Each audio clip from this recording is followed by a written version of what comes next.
Crate. We love putting it together, but we also love putting together this month's Clover Crate, which theme is cooking. Yay! Woohoo! So you have 3 activities that you can do. One of them is, the first one is measuring basics. So in your bag, you will find instructions on how to measure different types of items. Flour, fats, solid fats, which is butter, liquids, sugar, all kinds of different sugars. So we want you to practice that. So we have included measuring spoons, measuring cups, and this spatula so that you'll be able to help round out or flatten your things that you're measuring. So we can't wait to see what you do. I hope to take pictures. You have rice, you have flour, you have oil. So don't waste these things. Actually try to find recipes that you can incorporate these things into and practice measuring. Awesome. Try activity 1. We can't wait to see it. Hi friends. I wanted to start our cooking lessons with something I think everyone will like. It's a nice fun treat. It's called cereal marshmallow bars. And in your box, you're going to find your ingredients. So you're going to find marshmallows, and you're going to find a box of cereal. It may not be this cereal, it may be another cereal, but they all work. The other thing that you'll need for this is, well, actually you'll need 2 things. You're going to need a cooking spray, so you should probably have some of that in your kitchen, and butter. So before we start, make sure you have all 4 ingredients, and I'm going to assume that you do. So we're going to go ahead and move on. The first thing we're going to do is spray the pan with cooking spray. The reason we're going to do that is so that our cereal and marshmallows don't stick to the pan. So you want to make sure you get your bottoms and your sides. And then you're going to put that to the side. And the next thing you're going to do is put your butter in a microwave safe bowl. So you might check, some will say on the bottom, but if you use glass or maybe a cereal bowl from your house that's like a ceramic, then it should be safe for your microwave. And it says 3 to 4 tablespoons. So I broke mine into pieces so that it'll melt better. So I'm going to go 1, 2, 3 to start. You have to kind of watch it. You'll need to see if your marshmallows and butter are melting together. If they're not, you might need a little more butter. But sometimes if you put too much butter, your marshmallows get buttery and won't stick to your cereal. So I'd start with less. So try 3 first. You're going to use your whole package of marshmallows. So you'll just dump those into that microwave safe bowl. And the next thing you're going to do is put this in the microwave. But we're going to pause for a second so we can go ahead and measure your cereal. So the next thing it says to do is 5 to 6 cups of your of your cereal. So you're just going to take your cups. You should find the red measuring cups that are in your bag. We're going to measure them into another bowl. 1. You just kind of fill it up, not too full, but make sure it's pretty even. 2.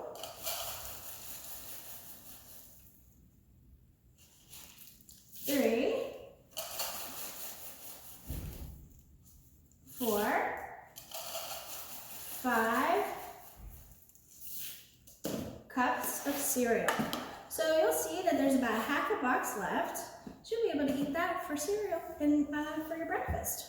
So I'm going to pause here so we can melt that marshmallow. Hi friends, okay, we are back. I put this in my microwave. It took about a minute. I started in the middle at 30 seconds, and then I kept stirring it. So the next thing you're going to do is you're going to want to put your cereal into your butter and marshmallow mixture. So some people directly put it in the pan. Our recipe wants us to mix it first. So you'll see what I'm doing here is just mixing that cereal right into the marshmallows. So I like mine kind of gooey, so I hope that that's how this will turn out. So as we're mixing it together, the marshmallows will start sticking to all of the cereal, and you'll start to have trouble to mix it, because as the mixture cools, it starts to firm up a little bit. That's why we kind of have to be a little quick with this. All right, so when you see that all your cereal looks good and coated with your mixture, you're gonna put it in that pan that you sprayed before. So, make sure that it's good and sprayed. Then you're gonna put it right over into your pan. Ooh, and sometimes it's messy, and that's kind of fun with kitchen things. All right. Ooh, see, I'm making a mess. That's okay. You just have to clean it up. So then you're gonna push it with your spatula down into your prepared pan. And you just wanna make it flat. It won't be exactly flat, but pretty flat. And then you might take your knife that you used before to cut your butter and kind of scrape all that extra gooey stuff right on to your mixture. You just flatten it out.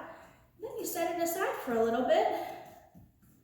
And when you come back, in about, let me see, how long does it say?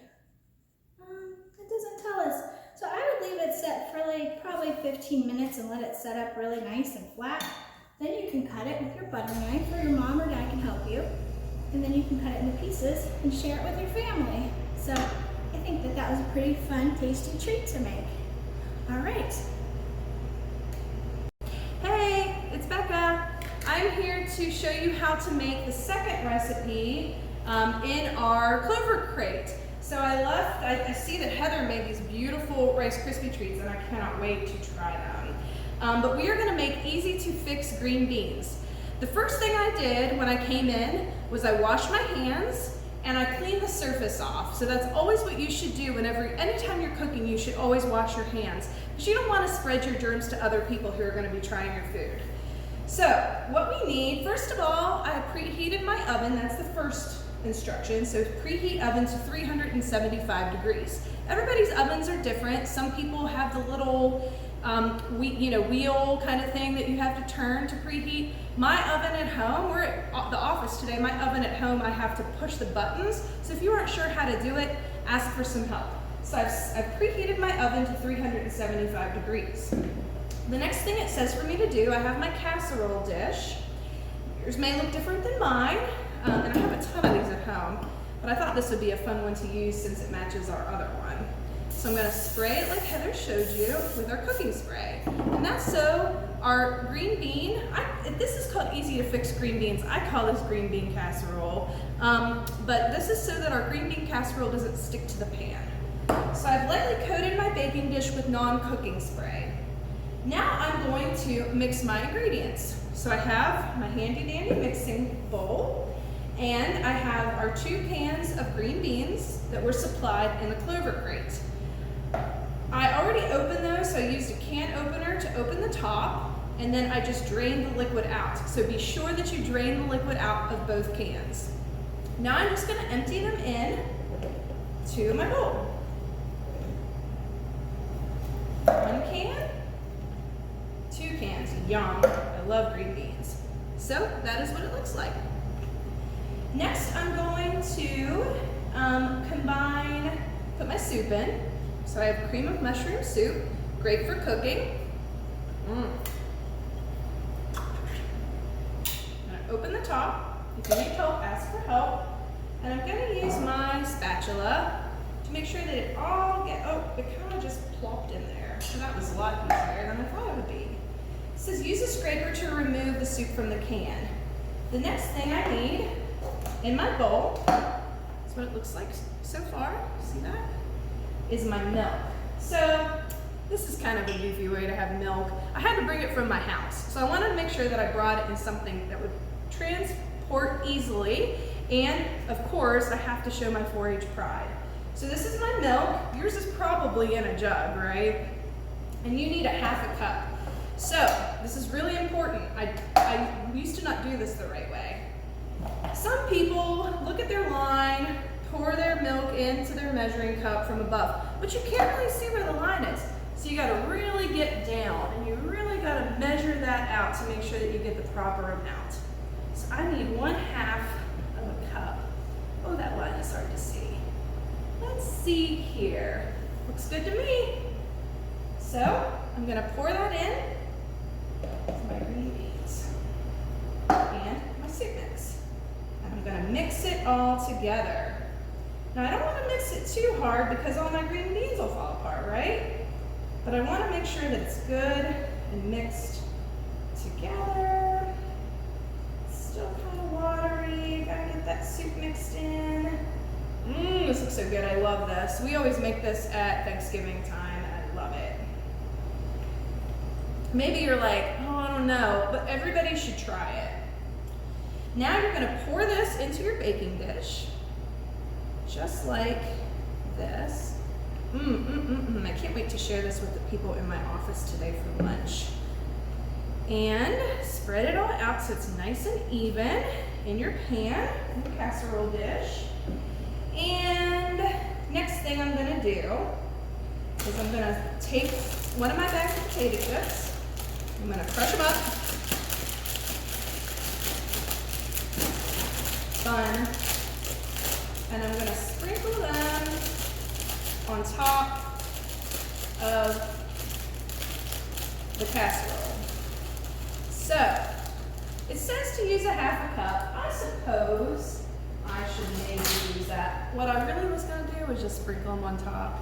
But I'll show you how to measure them out properly. That's what we do when we follow recipes. So I'm going to take my half a cup, put some crushed up potato chips in there, and it's not going to be the whole bag. Get it to the top. It's going to be close to the whole bag. Yeah, that's pretty good. And I'm going to sprinkle them on top. That adds a nice little crunch to our casserole. Yum. Next thing I'm going to do, I'm not going to cover it up. Sometimes when you bake, you put tin foil on top. This one you don't, so you want to leave it uncovered. And you're going to bake it between 20 and 30 minutes. So you want to keep checking it. The way you know it's done is hot and bubbly in the center. So get your oven mitts ready, pop it in your oven that's preheated, and let it bake until it is hot and bubbly in the center. I'll be back to show you the finished product in 20 to 30 minutes. Look, it's done, and it looks beautiful. We're so excited to try it. Can you see? Yum, it looks so good. And these are also ready to eat. Look at these. Notice there's two out of there. I wonder where those went. Well, I don't know. We may have had to taste them to make sure that they were good for everybody else to use. So everybody needs to try everything, whether you think you're gonna like it or not. We want you to make it and we want you to try it. Like I said, this would be a great side dish for a dinner one night, for a holiday. And this would be a great dessert. Thank you. We can't wait till next month. Enjoy your cooking crate.